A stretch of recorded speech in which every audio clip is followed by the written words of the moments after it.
Coming up on Cannabis Coast to Coast News with Elena Pinto this week, all quiet on the federal cannabis front, but the battle over hot hemp heats up in Washington, D.C. at a House hearing. To what extent has FDA regulated hemp-derived products like CBD? They haven't, and we as an industry are begging for that regulation. And in Texas, hundreds marched to the State House to protest the threats of shutting down their hemp industry in the Lone Star State. We talked to the J-Man, Jerry Joyner. The pro-hemp people came out in forces at the Capitol on Monday. The president's tariff strategy has been exposed around the world, and now, even with a 90-day delay, plant-touching and ancillary equipment makers in the cannabis industry are getting crushed. How much more can this industry take? In the meantime, a judge in Minnesota sets the stage for the launch of their adult use legal market, with the first licenses finally to be awarded by this summer. And more criminal unrest in Oregon, where violence and robberies continue to target licensed shops and grows. So where is law enforcement now? All that and more on Cannabis Coast to Coast News with Elena Pinto next.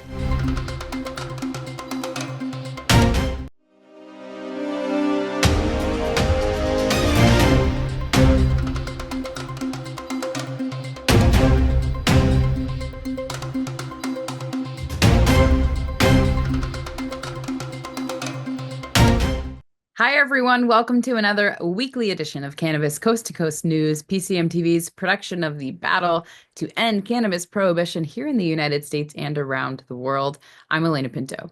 Have you downloaded our app yet? It is the easiest way to access our weekly shows and the archive from the past 4 years of news that document the fight to end cannabis prohibition. You can scan the QR code to take you directly to the App Store or Google Play. Just don't forget, if you are searching for it, it's PCM Space TV. We start in Washington, D.C. today, where President Trump continues to shake up the world's economy with the launch of his trade war over tariffs. The cannabis industry is not immune to these tariffs, and many vape manufacturers and ancillary equipment companies are all feeling the economic crunch on their bottom line. If the strategy by the federal government, past and present, was to make it as difficult to survive as possible, they are doing a great job, as many companies are getting out to cut the losses they've already suffered. But here's Andrew Behringer in Washington, D.C. with more. I'm Andrew Behringer with the Washington, D.C. report for Cannabis Coast to Coast News. The American cannabis industry is scrambling to adjust as President Trump's tariff policies ripple through their global supply chains. With many essential components manufactured overseas, businesses are finding creative ways to avoid passing costs on to the consumers, well, at least for now. Following President Trump's implementation of a 10% blanket tariff on all imports earlier this month and a staggering 145% tariff specifically on Chinese goods, cannabis companies are being forced to rapidly adapt. This manufacturing gap has led companies like Custom Cones USA to take action. While they've moved some production stateside, their core products still rely on facilities in Indonesia and India. The company's COO explains that if these tariffs remain in place, the cost of pre-rolls will inevitably rise. Currently, there is no viable way to manufacture cones at scale in the U.S. For now, many businesses are absorbing the increased expenses rather than raising prices. Some companies which source rolling papers from France and cones from India are maintaining current pricing despite squeezed profit margins. Industry experts warn of unintended consequences, while some executives believe that the tariffs might eventually bring manufacturing back to American soil. Most are focused on the immediate challenge of keeping products affordable during these uncertain economic times. Well, that's the Washington, D.C. report. I'm Andrew Behringer, reporting for Cannabis Coast to Coast News. When the Farm Bill was passed in 2018, the obvious reaction by those in the know was positive, since our elected officials legalized the cannabis sativa plant. Congress thought by limiting the THC percentage to a mere 0.3% at dry weight would make the plant impotent. Human behavior and science figured out a way to create THCA, which in dry weight is defined as hemp, but once you ignite it, that turns that product into its intoxicating form. And now add in the fact that Congress expected the FDA to come up with regulations and rules by now about what cannabinoids can go into food or drinks and at what amount. But now, 7 years later, we are still waiting for those rules and guidelines. In the meantime, the hemp industry is flourishing to the tune of over $2 billion in sales and growing at a 20% annual rate. Even the biggest cannabis MSOs are turning to the hemp-infused beverages and products market, which are still not regulated or tested. The biggest hemp market is in Texas, which, according to a new report by Whitney Economics, is responsible for over $5.5 billion into the Texas economy and $268 million in tax revenue.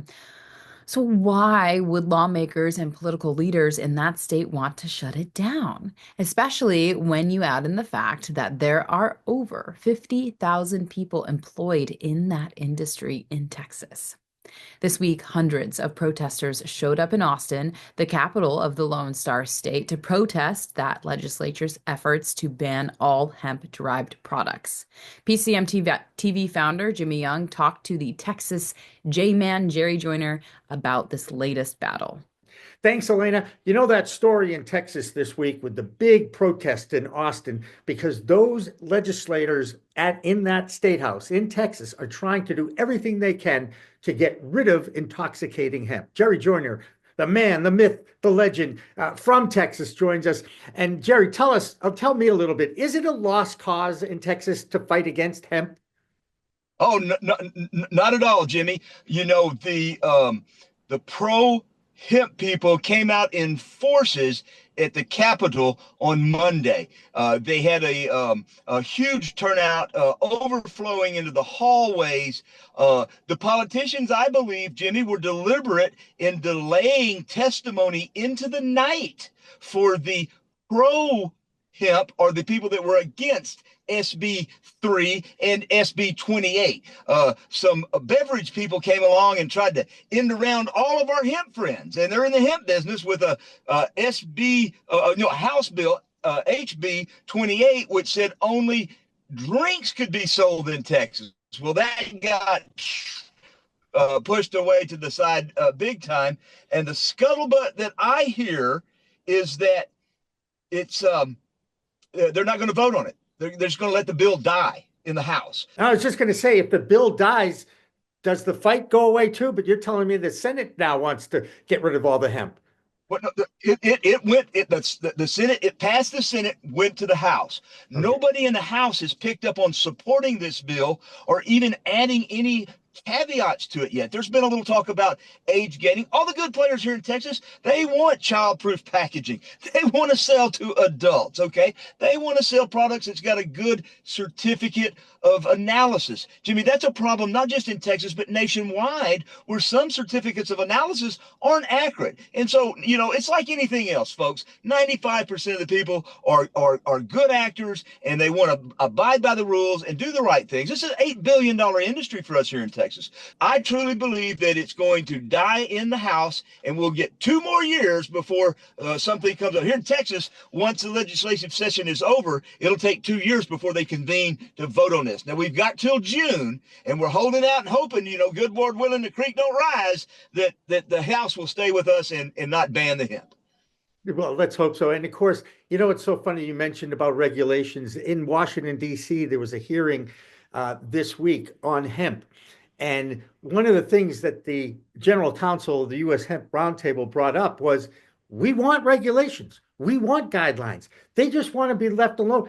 Look, it's the polar opposite to what goes on in the adult use legal THC Delta 9 areas, the 24 states that have this, because they're over-regulated and the hemp people are under-regulated. And you know whose fault that is? The people who passed the Farm Bill, people who passed the Farm Bill in 2018, they had no idea what they were doing. And that just exposes our elected officials to not doing their jobs. Do research, do due diligence. Why wouldn't they do that? It just drives me nuts. I thought, Jimmy, you know, I have 65 worlds around the sun in a few days. 420 is old J-Man's birthday. And I always thought the politicians were supposed to support and represent their constituents. Yeah. And if 75% of Texans say this should be legal, why wouldn't they say, hey, let's find a way to keep this legal, but make sure we got some guidelines instead of doing an all-out ban? When has an all-out ban on anything ever worked in our lives? That's Nobody wants an all-out ban. Jerry, if I remember, this product was prohibited for decades, and plenty of people managed to find their way to someone in the area, on whether you call it cartel, whatever you want to call it.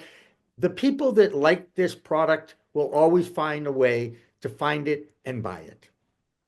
I agree, Jimmy. And I've been guilty of that. I'm a patriotic, law-abiding American, except for when it came to cannabis. And Jimmy, I got arrested for 2 joints in 1992. I got arrested in Collin County, Texas, for 2 joints.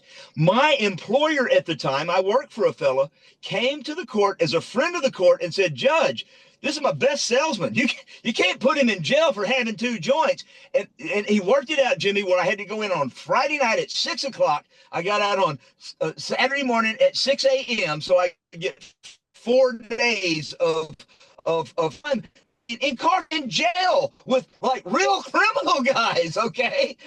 Because I had 2 joints, that's just ridiculous. But No. thank you, Bill Thomas, for coming and supporting me and saying, hey, just because this guy smokes a little pot, he's doing a damn good job for my company. So I'm so glad, Jimmy, guys like you and I, we've gone through an era of really, we were in the closet about this. We didn't want anybody to know. Your broadcasting career could have been in jeopardy at some of the stations you were with if you would have been really talking about, oh man, I'm a supporter of this plant. But now we got freedom, don't we, brother? You Yeah. and me, we've been trudging along, and We're getting closer. We're getting closer, but it is still a battle at the federal level, and that should never give up. And I give everybody in Texas a lot of credit for being active in the fight to rid these prohibitionists from our elected offices. That, to me, needs to happen next. Jerry Joyner from Texas, thank you so much. So appreciate you lending your color to the news. Also this week in Washington, D.C., a hearing was held by the House Oversight Committee titled Restoring Trust in the FDA, Rooting Out Illicit Products. Keep in mind that these illicit products were created by the passing of the Farm Bill of 2018, defining hemp as a cannabis sativa product with under 0.3% THC. 7 years later, that billion-dollar industry is still waiting for the FDA to do their job and come up with regulations and rules about CBD, CBG, CBN, and other cannabinoids that are being inserted into products. Just to explain how Congress screwed this whole thing up is to check out the sign that was on display at the hearing. On the left, an image of rope made by hemp with the caption, "This is what we thought we were getting." And on the right, these are the products they got. Cannabinoid-infused products that are being sold at gas stations, smoke shops, and convenience stores. And yes, plenty of those products feature colorful labels attracting underage use and sales. Here's an excerpt from that hearing featuring the chair of that committee, James Comer, and Jonathan Miller, the general counsel of the U.S. Hemp Roundtable. To what extent has FDA regulated hemp-derived products like CBD? They haven't, and we as an industry are begging for that regulation. Why hasn't the FDA refused to regulate hemp and its derivatives despite having the authority to do so and despite the leading organization representing the credible manufacturers and producers of hemp begging them to do that? They've gone back and forth. They initially said that they were going to regulate products, and then they have now claimed they need to have congressional authorization to allow them to regulate that. We dispute that. And I do want to mention, because Congressman Sessions raised that issue about youth use of these products, we as an industry strongly oppose the sale of these products or the marketing of these products to children, and really are looking for the FDA's help to make sure that that doesn't happen. How long would it take the FDA to do something like this? I mean, what are we talking here? Well, do we need a gazillion bureaucrats that work from home, or I mean, can what's involved in FDA regulate this, especially when you have the industry wanting to be regulated? So there currently are a number of safeguards under current law that the FDA could use and has chosen not to use. Within the Federal Food, Drug, and Cosmetic Act. For example, the law precludes manufacturers and distributors from selling mislabeled or adulterated products, and it requires the manufacture and sale of products consistent with good manufacturing practices. The law also requires reporting of serious adverse events, and it mandates strict labeling, including, if FDA desires, warning against the use of products by children. Finally, the FDA, with the Consumer Product Safety Commission, could require childproof packaging. So there's existing laws out there that they can take advantage of. Seems to me those questions by the congressman might have been better served if there was actually a member of the FDA at these hearings, but that alone is a bit of an oversight, right? 7 years and counting now for the FDA to act. Once again, an example of the delaying tactics that the government continues to practice. Okay, next up is a state that was one of the oldest legal markets in the country, Oregon. And it was the fourth state to legalize the possession and growing of cannabis. But as Marianne Corsagi explains, the industry is now being victimized by vandals and thieves who are targeting the already overwhelmed legal industry. I'm Marianne from Alibi with the Oregon Cannabis Report for Cannabis Coast to Coast News. For the second week in a row, the headline out of Oregon is the current crime spree. Almost nightly, there are robberies and burglaries of licensed farms, dispensaries, wholesalers, and processors. The destruction of product and facilities can be business ending for a small family-owned business. Not to mention the toll on the humans who are pistol whipped, held at gunpoint, and forced to endure this crime. This week, wholesaler Shades PDX announced they are shutting down after having their warehouse robbed twice. The owner, Joel Stewart, says it feels like the soul of cannabis has been ripped out. Also this week, the Lane County Sheriff's Office served warrants and made arrests at several facilities operating outside the bounds of their license. Over 10,000 plants were seized, along with several hundred pounds of cannabis. That's the Oregon Cannabis Report. I'm Marianne with Alibi for Cannabis Coast to Coast News. One more note from Oregon. Based on Marianne's report, this will come as no surprise. Officials from that state still don't know if the $46 million collected through taxes is going towards cutting back on the crime wave targeting cannabis operators. So that's not an excuse, just an observation of what is getting out of control in that state. Over the past few years, the state of Florida has tried to make changes to their already existing medical cannabis market that is dominated by Trulieve and features over 800,000 registered patients. Now, there's a Florida bill being introduced that would waive the registration fee of $75 for all veterans who are in the medicinal program. The bill would extend the need for a renewal from 1 year to 2 years, but if there is no fee for veterans, why would that even be in this bill? If passed, the new law could be implemented by July 1st of this year. Next up, Arizona with Karen Black, who has an interesting story about a driver who was involved in an accident with a school bus. Driving under the influence of cannabis might be a factor in this case. Here's Karen. I'm Karen Black from Greenfinger Consulting with the Arizona Cannabis Report for Cannabis Coast to Coast News. A school bus crash near Marana, Arizona, involving 35 high school students, has reignited concerns over cannabis impairment and testing. 3 people sustained serious injuries, including one whose hand was amputated. Another 4 were hospitalized. The collision occurred when an SUV driven by Nicholas Luis Rodriguez struck the bus, causing it to roll onto its side. Rodriguez tested positive for THC and admitted to smoking cannabis 2 days prior. Field sobriety tests indicated impairment, but proving cannabis-related DUI cases remains a challenge, largely because the methods lack the precision of alcohol testing.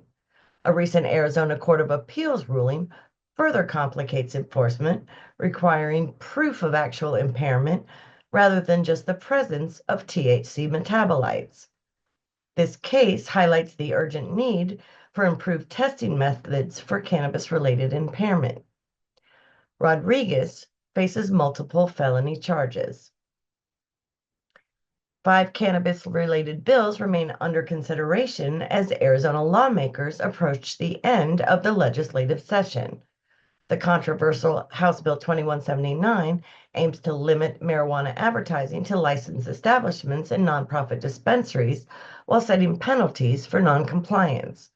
With just weeks left, stakeholders on both sides are closely monitoring all 5 measures as they could significantly impact Arizona's cannabis industry. Arizona's consumer cannabis scene is buzzing with activity this week. Gelato Canico, a popular brand from California and Michigan, has officially launched in Arizona, bringing its vape cartridges, gummies, and edibles to 97 dispensaries statewide. Gelato also made its debut at Budzapalooza, a massive 420 festival that took over 8 blocks in downtown Phoenix. The event featured live music, comedy, stoner films, glass-blowing demos, and a vendor village showcasing top cannabis brands. Adding to the excitement, Curaleaf has partnered with Sluggers to release Arizona-themed cannabis packs featuring strains named after iconic state landmarks.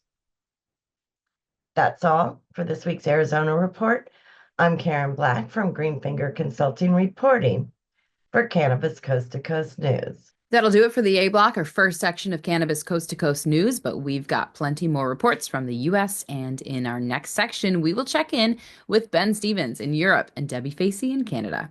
It's our international block. Plus, the Supreme Court in Michigan has shot down law enforcement's opportunity to stop motorists who might be using their cars to fire up. If the police smell it, they now will not be able to use that as just cause to stop and search your car for the product. Cannabis Coast to Coast News continues after this break. Ready to take your craft to the next level? Imagine faster extractions, purer products, and more profits. Sounds good, right? At Pure 5 Extraction, we've revolutionized cannabis extraction with our game-changing technology. No solvents, no heat, just the cleanest, most natural process on the market. Whether you're a boutique grower or a large-scale operation, Pure 5 has the tools to elevate your business worldwide. Visit pure5extraction.com today. Pure 5 Extraction, because your plants deserve the best.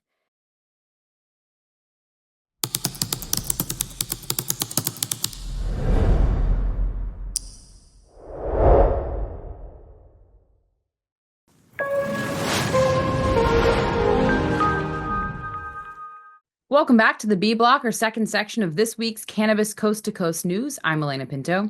Minnesota's medical cannabis program has been growing since its inception in 2014, and in 2023, the legislature there paved the way to open its adult use market. Still, 2 years later, Minnesota has not issued one license, but that might be changing now. Advocates now have a Supreme Court decision behind them that could allow licenses to be issued as soon as the summer. An administrative judge ruled that the market is ready and licenses will start to be issued in July. Those licenses are for social equity applicants who are in state and others who took part in a lottery. This is the final step before sales can begin before the year is out. But now let's check out what's going on in the international markets of Europe with Ben Stevens and Debbie Facey in Canada. I'm Ben Stevens with Business of Cannabis with this week's report from Europe for Cannabis Coast to Coast News. Now, as I'm sure you've noticed, it's been a frenetic week of news across the world, and the European cannabis industry has managed to match this pace. So here's my very brief overview of what's been happening over the last couple of weeks. In Italy, the Meloni government has used emergency measures to push through a controversial ban on hemp flour and all its associated products. This means that as soon as the decree is published in the official gazette, expected to happen over the next couple of days, some 22,000 hemp industry workers will be criminalised overnight, in a move that will decimate an industry expected to be worth around €2 billion to the Italian economy. There is still hope the Italian Parliament or the European Commission will step in to block this flagrant violation of international law. To Germany, where this week it was announced the anti-cannabis CDU-CSU has finally agreed to form a coalition with the SPD, following weeks of negotiations. Despite a lengthy policy announcement, there was just one mention of the future of the country's cannabis reforms, which will now see an open-ended review this autumn, though it's worth noting that this review is already due to take place. As such, the industry is really none the wiser on whether the new government will amend existing cannabis regulations. In Malta, which decriminalised adult use consumption in 2021, the government has proposed new measures set to clamp down on its non-profit cannabis clubs. It now wants to shift offences committed by these clubs from administrative tribunals to magistrates' courts, effectively treating them as criminal matters. It also wants to remove a clause which allows members of these clubs to remain anonymous, which advocates believe will force people back to the black market. Meanwhile, in the Netherlands, the ongoing coffee shop pilot has reached its final stage, and all participating retailers must now only sell cannabis procured from licensed growers, breaking a framework that's been in place for decades. However, due to ongoing supply chain issues, they will still be permitted to sell hash from the black market for another 2 months. Finally, in the Czech Republic, a new decree has come into force allowing general practitioners, instead of just specialists, to apply for licenses to prescribe medical cannabis, though only for chronic pain. This ends years of bottlenecks that have left just 200 doctors prescribing nationwide until this point. Uptake may still be slow, with many GPs still cautious of cannabis and education lacking pretty far behind the rest of the continent. That's all for me this week. I'm Ben Stevens with Business of Cannabis, reporting for Cannabis Coast to Coast News. This is Debbie Facey with the Canadian Cannabis Coast to Coast News Report. So what we have in Canada this week is Winnipeg has launched a campaign in order to survey and create stats when it comes to impaired drivers. They are aiming towards actual consumers leaving dispensaries, which is a very different way of doing it.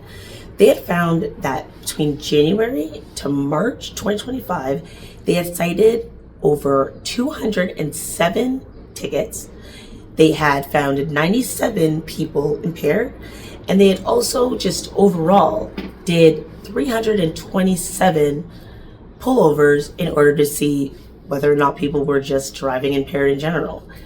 For those kind of stats to come out, especially within such a short period of time of 3 months, is startling due to the fact that we haven't been doing those kind of surveys throughout the whole entire 5 years. So, with that being said, we all know that driving impaired is illegal. It is not something that is safe to do. 2, we should always keep in mind that keeping a good time around, I want to say, 8 to 12 hours after consumption, you should be safe enough to be able to drive, but at the same time, that is up to your discretion, especially after the 12-hour mark. And 3rd, there's other people on the road. We have to keep that in mind, not just because of the fact that we think that we're high and fine, but everyone else doesn't know that. So let's just drive a little bit more safer and keep that all in mind, right? This is Debbie Facey with the Canadian Coast to Coast Cannabis News Report. Peace. It's been another wild week on the stock market, and cannabis stocks continue to plunge. Doug Miller is our man who is high on Wall Street, even though many are still looking to get out of town after another tough week. We know Doug will have some good news for us, hopefully. Here's Doug. I'm Doug Miller from High on Wall Street with this week's Cannabis Stock Report for Cannabis Coast to Coast News. The Scott's Miracle Grow Company transferred its cannabis investment unit, the Hawthorne Collective, to an independent strategic partner. Scotch transferred the Hawthorne Collective in exchange for an interest-bearing promissory note. The parent company has the option to reacquire the Hawthorne Collective if marijuana is legalized or other measures that positively impact the industry are approved at the federal level. Scotts did not identify the partner. They stated the separation will be completed by the end of the year. Scott's Miracle Grow Company is trading around $51 $21.19, and it's been pulling back with the market. So let's see if the bottom is near. It's been a very choppy and rough market, so be sure to trade smart, lock in those profits. And that's this week's Cannabis Stock Report. Reporting for Cannabis Coast to Coast News, I'm Doug Miller.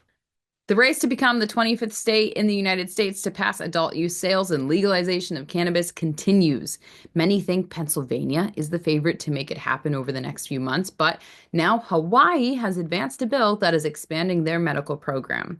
The Senate there passed a bill that allows doctors to recommend medical marijuana for any condition they think will help their patients get help with a number of diagnoses and ailments. Medical program still exists in Virginia, but adult use is all but dead as long as their governor, Glenn Youngkin, is still in charge. Our Virginia correspondent is Joe Parsons. He's counting the days that will end his term this year. Here's Joe with more. I'm Joe Parsons with the Virginia Cannabis Connection by Higher Education's Coffee Talk, sponsored by 97.5 3WV, and reporting for Cannabis Coast to Coast News.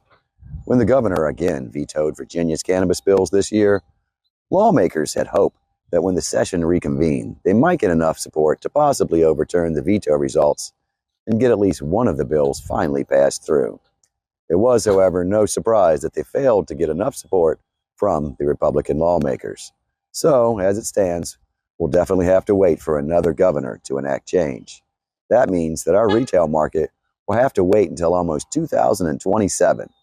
Now, for me, the cannabis resentencing bill was the one that has set the Commonwealth back the most.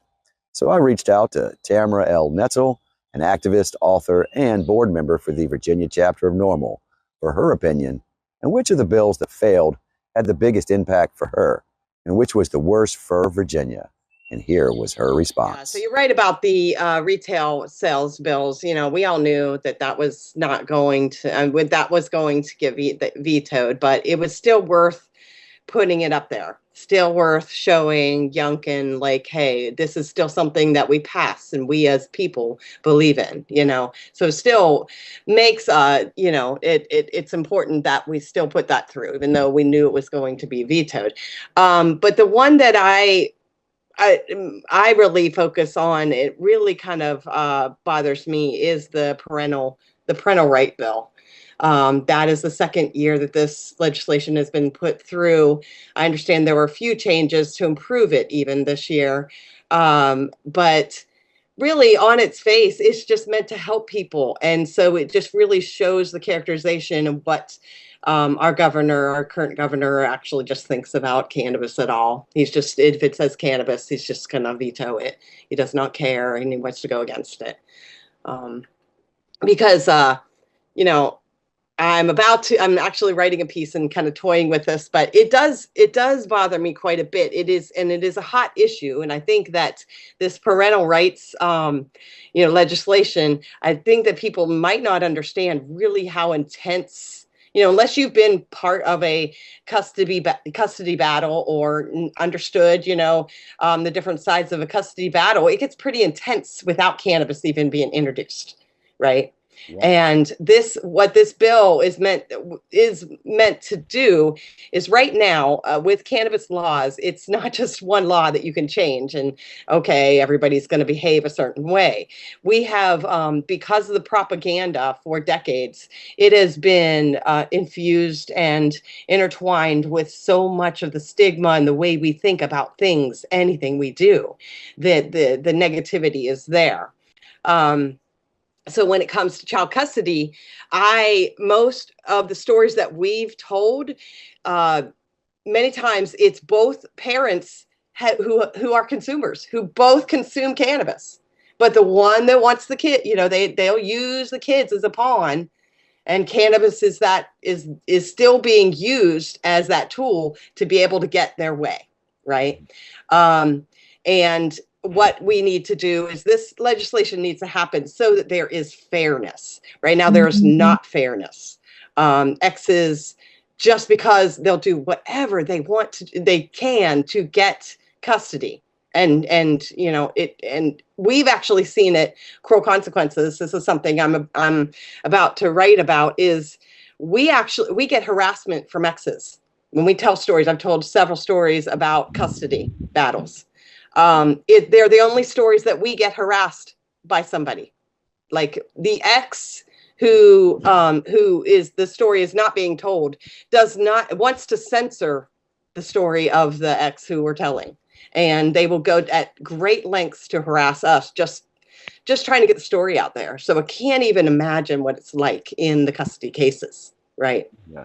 And how brutal it gets. So that's a piece of legislation I think it's very important because it's intense and people are using it inappropriately. Pro Cannabis Media and Tamara's organization want to hear your story. So if you want to make your voice heard or have us tell it, even if it's anonymous, please reach out to either www.procannabismedia.com or cruelconsequences.org. We would love to help. Well, that's going to do it for this week from Higher Education's Coffee Talk, sponsored by 97.5 3WV in Charlottesville, and reporting for Cannabis Coast to Coast News. I'm Joe Parsons. Until next time, stay lifted. What's up, everybody? This is Mark Allen, the Chicago clone guy, checking in from just outside of Chicago, Illinois. This is Bird, reported for Cannabis Coast to Coast News. Thanks for tuning in. Shout out to Senator Ventura, actually out of Will County, out of Joliet, Illinois, which is actually my county. She has gotten SB 42 advanced through the Senate. Simply put, SB 42 is a repeat. We're going back and forth. I've talked about this before, and I'll talk about it again probably, but this new amendment or new bill from Ventura is going to curb vehicle searches based on the scent of odor, raw or burnt. It would also eliminate the necessary need for cannabis to be in a airproof, sealed container, smell-proof container, which is required now.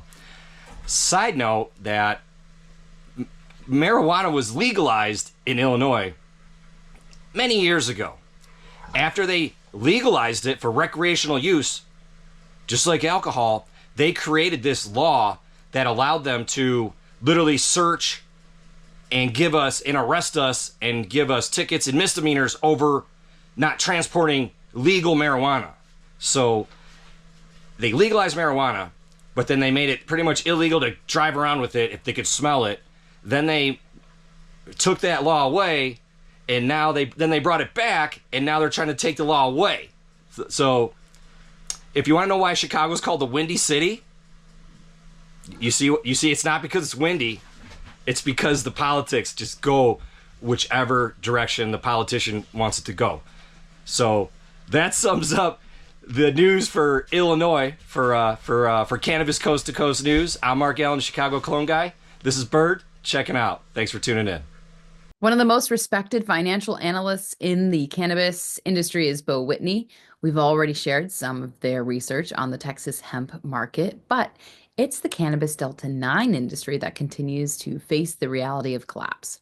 Now Whitney is downsizing his totals for the future of the industry by 2030 by over $20 billion. That's a lot. Based on the slowed growth of investment, the overregulations, and the new administration's refusal to acknowledge any of the positive gains when the previous administration was in charge. But Whitney thinks the future is bleak.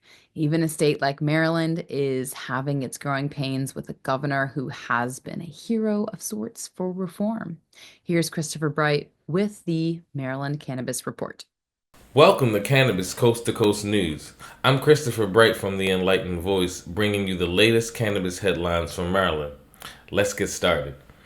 Holistic Industries, a licensed cannabis grower in Maryland, has been slapped with a $65,000 fine and 6 months of probation by the Maryland Cannabis Administration.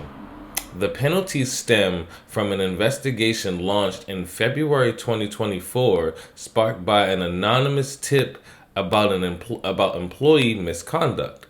Surveillance footage revealed an employee identified as Agent EW repeatedly sneaking sealed cannabis products out of the facility for unauthorized distribution.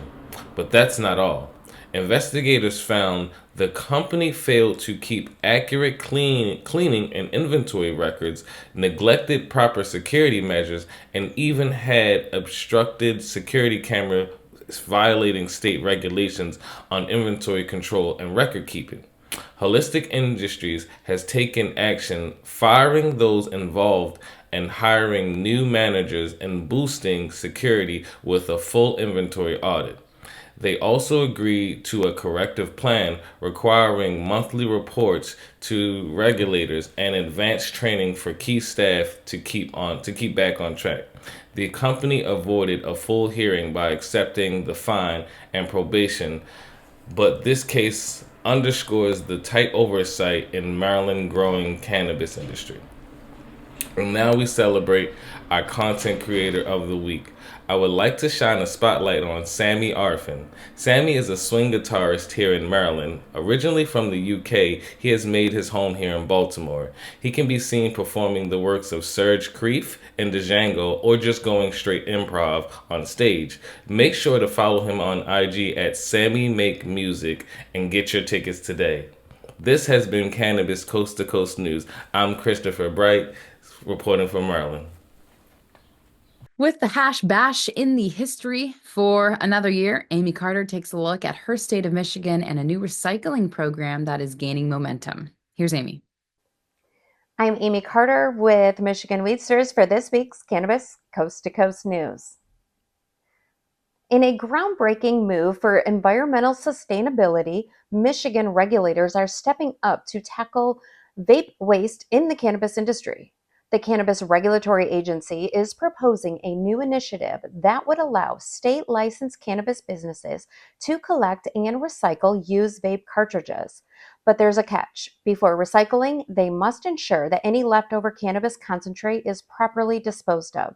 So finish your vapes.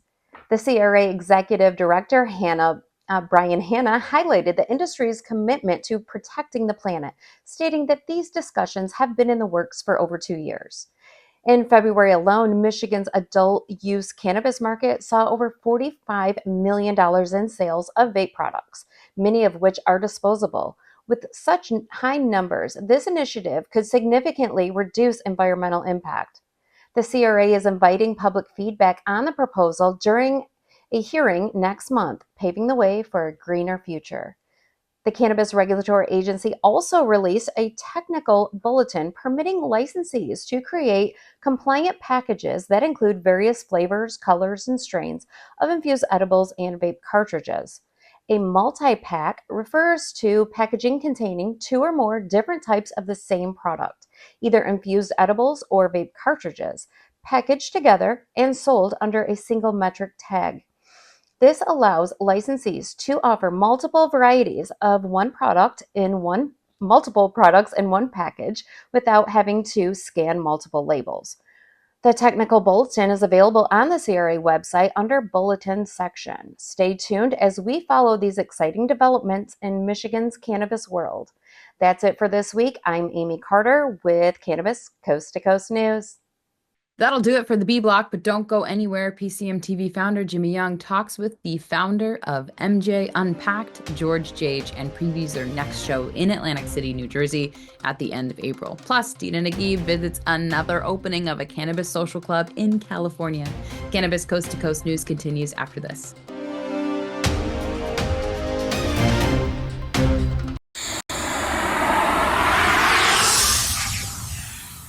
It's a whole new world of weed out there, isn't it? Everyone is learning new ways to titrate, ingest, consume, imbibe, and engage with this plant medicine we call cannabis. Now, let me tell you my cannabis story. You know, I've had 4 major surgeries in the past 23 years and suffer from osteoarthritis with a variety of metal parts in my body and one on deck. Now, thanks to those chronic pain issues, I've been a medical patient in Massachusetts for almost 10 years now. I remember my first trip to a dispensary just outside of Boston, and I told the bud tender I didn't want to smoke it anymore. So I tried edibles, then tinctures, then vaping, and now if I'm going to smoke, I only use the Weedgets filtration system. What? The Weedgets.com, Weedgets, that's weed, W-E-E-D, G-E-T-S.com, is where you'll find the planet's coolest product that cools the smoke from everyone's favorite flower. The guy that started this was a pretty good medical device manufacturer, and he created this maze pipe that cools the smoking process from 1300 degrees Fahrenheit upon inflammation down to just 90 degrees when it reaches your mouth. That's right, 1300 down to 90. That's why this maze pipe is amazing. Now, add in the code of PCMTV and you get 15% off. So just go to Weejits.com and check out the best way to enjoy a cooler smoke with less coughing and hacking and more peace of mind.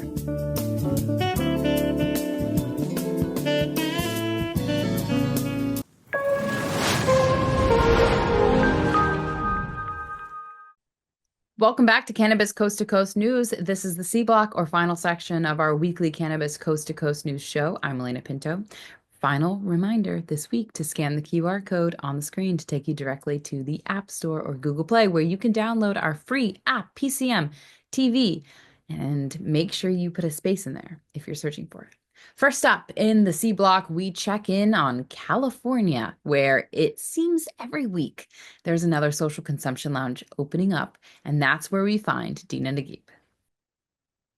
I'm Dina Naguib, Principal Consultant at Grass Goddess Consulting, here to give you the latest news in Southern California for Cannabis Coast to Coast News.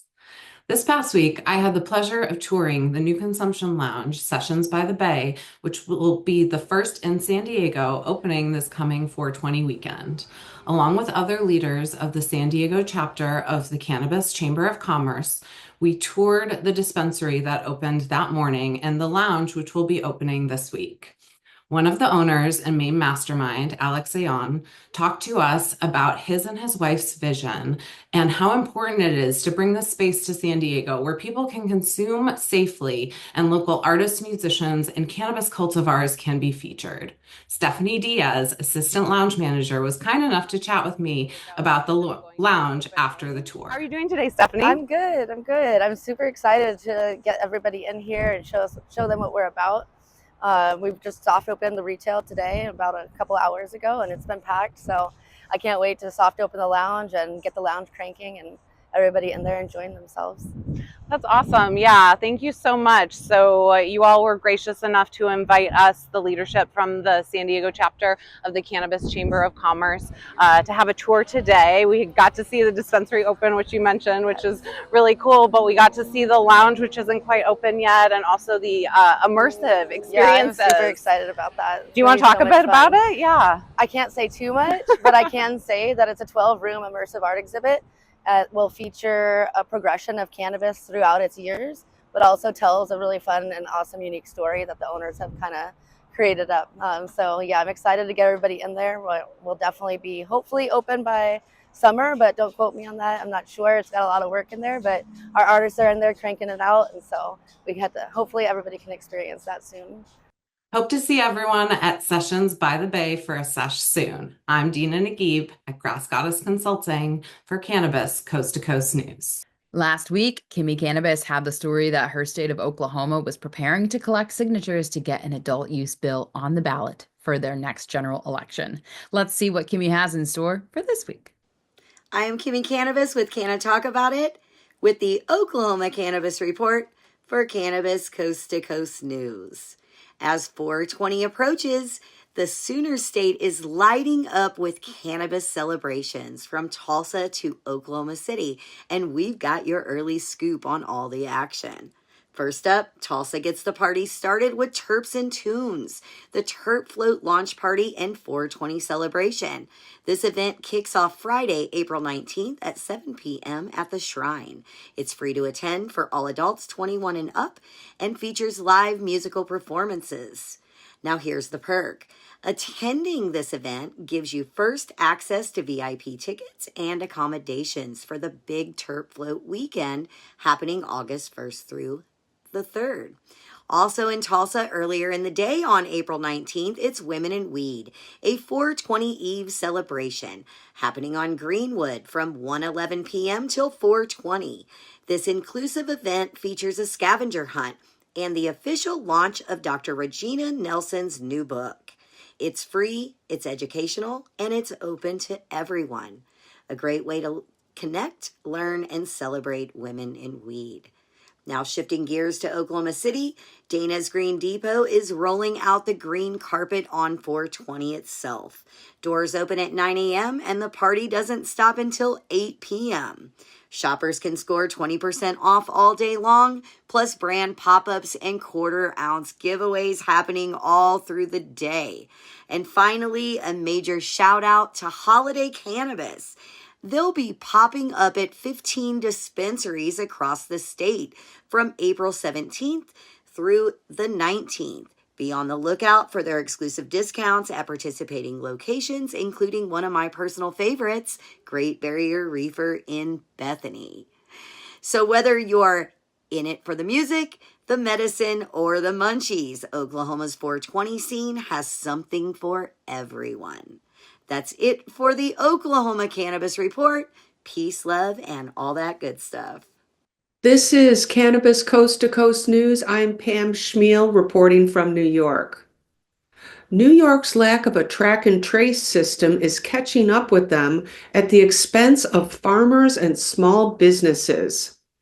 It's been 2 years since New York launched the recreational program, and they have yet to implement a track and trace system that is leading to significant issues within the industry.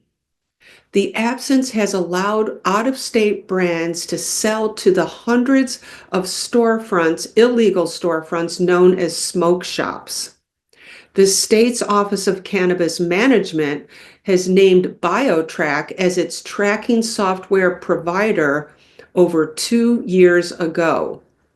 However, multiple deadlines for integrating this system have been missed, with full implementation now projected for the growing season in 2025. This delay has left growers, particularly small-scale growers, struggling to compete with the illicit products. In response to mounting concerns, the OCM, the Office of Cannabis Management, has initiated investigations into several major cannabis brands, including California-based Stisley, for potential involvement in supplying the illegal shops around New York City. Now, if the OCM had their finger on the pulse or even peeked into a smoke shop, they would have seen Stisley products front and center. It was shocking news in December when we reported it here that the OCM announced Stisley was awarded a brand license for New York, given its illegal activities and lawsuits that have plagued the brand in the past. The agency responded to complaints by adding another layer of bureaucracy and established the Trade Practices Bureau just a few months ago to address these issues and enforce complaints within the industry. Within the first month, the TPB began investigating 15 to 25 complaints. Director James Rogers emphasized that the state's progressive regulatory framework is only as strong as its enforcement, and the TPB, the Trade Practice Bureau, aims to ensure that the small businesses and social equity licensees aren't undercut by bad actors. That's this week's Cannabis Coast to Coast News. I'm Pam Schmiel reporting from New York. Well, now let's check in with Tina Tasaka in Nevada and with the tribal nations. I'm Tina Tasaka with 420 Technologies, and this is the Nevada and Tribal Nations Report for Cannabis Coast to Coast News. Wallflower Dispensary is celebrating store number 2. Located in Henderson on Volunteer Boulevard, this nascent dispensary has overcome initial city council resistance to opening its doors, aiming to bring innovation and convenience to the local market. The store features advanced technology lockers, allowing customers to securely and conveniently make purchases. If they place an order online, they can come into the location, their ID is verified, and the order is now accessible via the locker, and patrons are swiftly out the door. While the dispensary initially sought to operate 24 hours a day, it faced regulatory hurdles that limited its hours. Additionally, the dispensary is strategically located near the upcoming Stations Casino, positioning it to benefit from increased foot traffic once the casino opens. If you're headed to MJ Unpacked this May, check out attorney Mitchell Chargo of Henshaw and Culbertson. He will moderate a panel, and in his session, Sovereign Opportunity, it will highlight how tribal nations are using their sovereignty to innovate and expand in the cannabis industry, potentially setting new standards and enabling interstate commerce. Mitchell also serves on the board of the Indigenous Cannabis Industry Association, ICIA. That's it for the Nevada highlights and tribal nations. I'm Tina Tasaka with 420 Technologies and Cannabis Coast to Coast News. There's an amazing story out of Colorado this week that involves a 600-pound cannabis bust. The twist here is that it sounds like it was an inside sting because it involves some law enforcement personnel. Here's Xavier Gillet with that story. I'm Xavier Gillet, chair of the Colorado chapter of the Cannabis Chamber of Commerce and a non-attorney professional with the McDonald Hopkins law firm. And here's what's happening in Colorado cannabis news this week.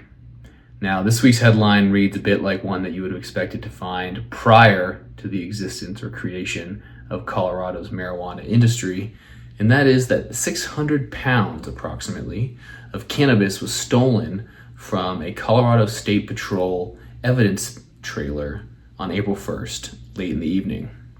Colorado State troopers had seized the marijuana as part of an ongoing investigation regarding highway drug transfers across the Colorado and into other states, and had been holding the evidence of the marijuana in the locker for some time before thieves apparently entered the evidence lot and acquired the cannabis from the trailer late in the evening on April 1st.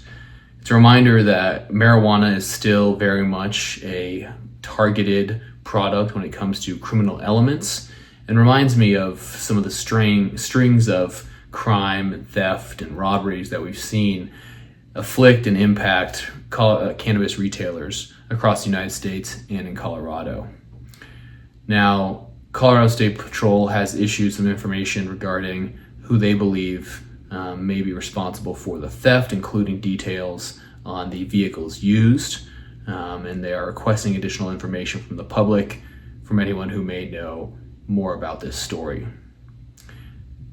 That's it for the Colorado Cannabis News Report this week, and I'm Xavier Gillet reporting for Cannabis Coast to Coast News. Let's talk about what's going on in this country right now with the tariffs. We all know we have a new administration in place. I don't want to get this into a political discussion. However, the silence is deafening from Washington, D.C. about any of the progress that was made over the last administration here. And now the tariffs that are in place are impacting an industry that's already on the verge of collapse. How difficult is it to be in the cannabis space these days? Well, I was actually listening to Fareed Zakaria this morning, and his kind of, does his weekly take, and he said that, with tariffs, this is basically setting up for the largest amount of corruption ever in the history of our government. And once you start imposing these tariffs, large corporations and governments line up to pay homage to the then person in power to cut special deals. And, that's what we're seeing right now, unfortunately. And I've been pretty outspoken in my political opinions, but I'll refrain from them here. It's the good, there's good, bad, right? I mean, listen, all of the weed in our country that is in the legal cannabis market is grown domestically. So we don't have a tariff issue there. What obviously this affects and where you're seeing a lot of pressure is in the packaging companies and in the hardware companies that are making any type of vape products. A lot of that stuff originates out of China. Mm-hmm. Most of it was developed for e-cigarettes, as we know, and has been modified since to handle a more viscous liquid known as cannabis concentrate. So I don't know. I don't know if the tariffs are necessarily going to impact the cannabis industry directly. other than those two really kind of specific supplier courts. But as the economy tanks, cannabis is kind of in that kind of alcohol like, recession proof position where when times are good, people want to celebrate. When times are bad, people want to drown their sorrows. So, cannabis could actually benefit from a down economy. Unfortunately, I'd hate to see it, but as things get tougher and tighter out there in the real world, and as the working class continues to get bled and grifted out of the money that they hope to have gained from this new administration, I think people are going to be looking for alternative methods to relax and take the stress off. And cannabis is still growing. It's still a growth industry. It is capital starved, but it is a growth industry. So as soon as we start putting that water on the plants, the money in the industry will start seeing growth again. Let's talk about MJ Unpacked in Atlantic City. I'll tell you, I was at your first one in Vegas. I was at your second one in New York. Okay. So this will be my return. But in between, you guys seem to be in a lot of different places now. Sure. The original intent for building out MJ Impact, and again, having built MJ BizCon and I saw what it became and how much they lost control of their audience. I mean, everybody in the industry kind of knows that all the decision makers, they might go there as kind of a placeholder on their calendar, but they're not actually attending the show. There's really not a value proposition for them to go. And it's just become overwhelming and kind of a big boondoggle in a lot of cases. We saw a need really just to create an event that we believe that cannabis is going to become a consumer packaged goods industry, and that the end game for the trade show space is going to look a lot more like the Natural Products Expo or the Fancy Food Show, consumer electronics. I mean, where brands are really the predominant exhibiting group on the floor. Now we're building a national consumer packaged goods style show without a national market. So, it's certainly, caused some constraints. But kind of the genesis of kind of our movements around the country. We started the show. We got funded right before the pandemic. We were going to run a series of state focused events because that's where the market lives.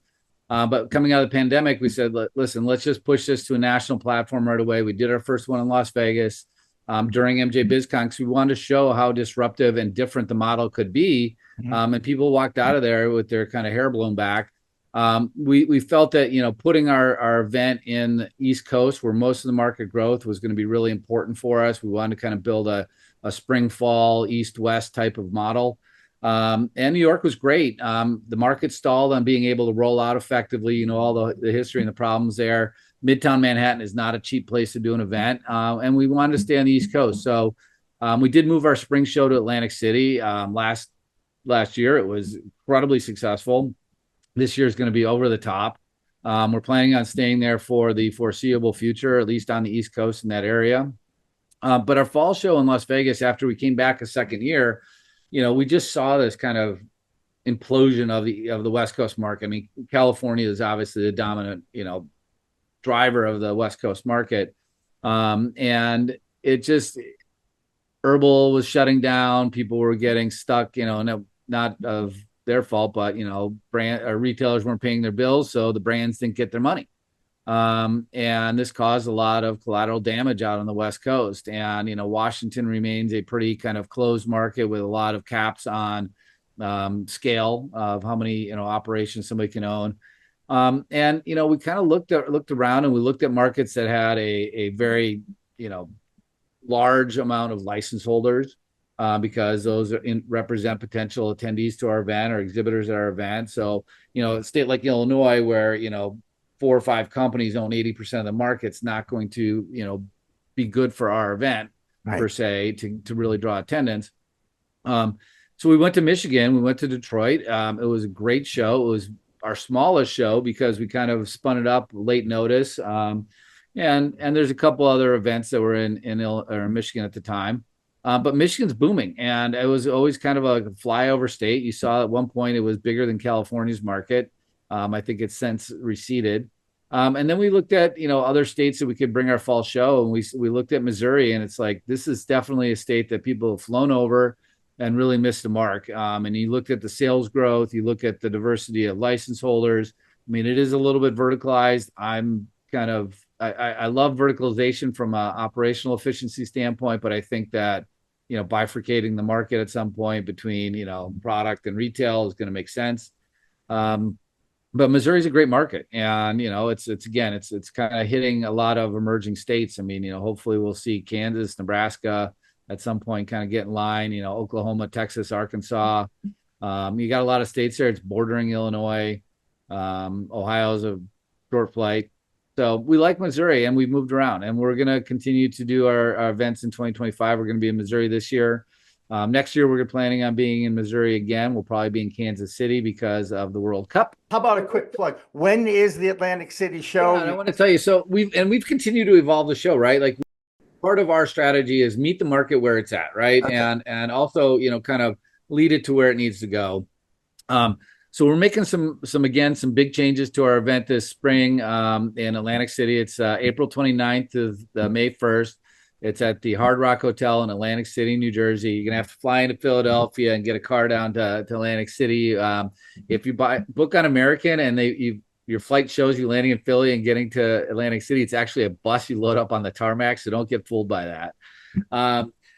So the one thing that we're doing first is we're kind of balancing our conference program. We usually, in the past, we've kind of done a full day of programming day one, a half day, day two, and none on day three, kind of figuring people want to move to the exhibit hall floor. But we're doing a half day in the afternoon on day one, morning. So it's kind of more balanced for the conference program.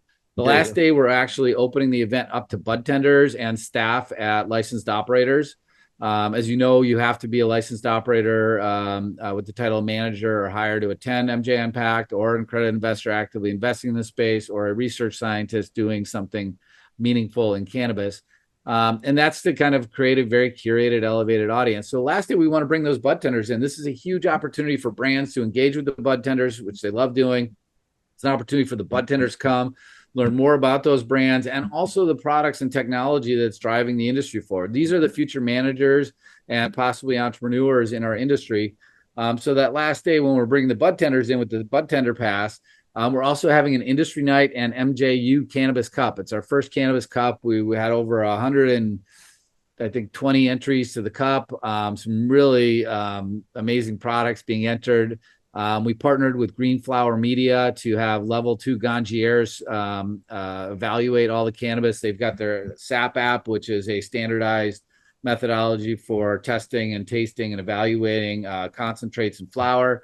They developed one specifically for digestibles, so we could add those gummies and those chocolate bars and those beverages in there too. So we're super excited about that. Going to be a full kind of Oscars type moment. We're going to have all the winners sealed in envelopes and announce them live at the industry night event. And we're going to have our signature official after party. We're partnering with Fairchild Events. They're really the de facto largest cannabis kind of event producer in the country at this point, from a kind of a consumer or kind of festival standpoint. And James Zahodny over there, the CEO, and I had a chance to work together at Dope Magazine. And he's brilliant. He's a really, really good event producer. So he always brings some really fun, engaging kind of experiential types things. So we're doing our official after party at the Steel Pier. We're going to have the Ferris wheel. We're going to have the big bungee sling thing where people can really get high. And we're going to have some carnival games. We're going to have some food. We're going to have some activations. It's going to be consumption friendly. We're pretty excited about it. 5 hours, 23 minutes. I'll be driving down. I've already done the map, Right. So I look forward to that. And finally tonight, did you know that 420 this year falls on Easter Sunday? Needless to say, that will either help or hurt the sales of cannabis on that day, since it's always one of the biggest days of the year for sales of cannabis all over the country. And I'm sure the day before will be just as busy for many in the market. And in a sign of normalcy coming to 420, some fast food restaurants are featuring 420 specials. Jimmy John's has the THC box. It's not infused food, all right? But it is the toasted hot combo, THC. Get it? White Castle has the Crave Clutch. That's a unique container for 20 sliders, 20 of them. There are many others too who are jumping on the bandwagon of cannabis as more and more mainstream businesses embrace legal cannabis. After all, half of the states in America now sell and allow adult use sales. 420 is ready to go mainstream, and so are we. That will do it for Cannabis Coast to Coast News. I'm Elena Pinto. Remember, it's a whole new world of weed out there. Use it responsibly. I think I messed up. Did you know there's a place that covers all the cannabis news you need? Welcome to Pro Cannabis Media, your go-to for all things cannabis. PCM is the CNBC of weed, bringing you the latest news and talk shows with a twist. We've got 16 state correspondents and multimedia journalists from around the US and Canada. Hey everybody, it's Brandon Jones with Big Green Distribution with the Missouri Cannabis Report. I'm Karen Black from Green Finger Consulting with the Arizona Cannabis Report. I'm Amy Carter from Michigan Weedsters. Andrew Behringer here reporting from Washington, D.C. Debbie Fazy with the Canadian Toke of the Week. It all started back in 2018 when founder Jimmy Young kicked off the In the Weeds podcast.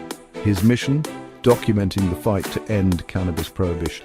Fast forward to today and we've got Cannabis Coast to Coast with Elena Pinto, delivering the nation's only TV-style cannabis news show. Hi, everyone. Welcome to another edition of Cannabis Coast to Coast, PCM TV's weekly roundup of industry news from California to New York. I'm Elena Pinto. As of August 2024, PCM has racked up over 1.2 million views and 14.5 million impressions on our YouTube channel. With 15,000 subscribers and growing, our reach is spreading like wildfire. PCM's website, YouTube, Rumble, Discord, Roku, Twitch, Spotify, iHeartRadio, Apple Podcasts, and even our very own PCM TV app. Get your cannabis news fix with Pro Cannabis Media. We're here to keep you informed and entertained. Stay tuned and stay lifted.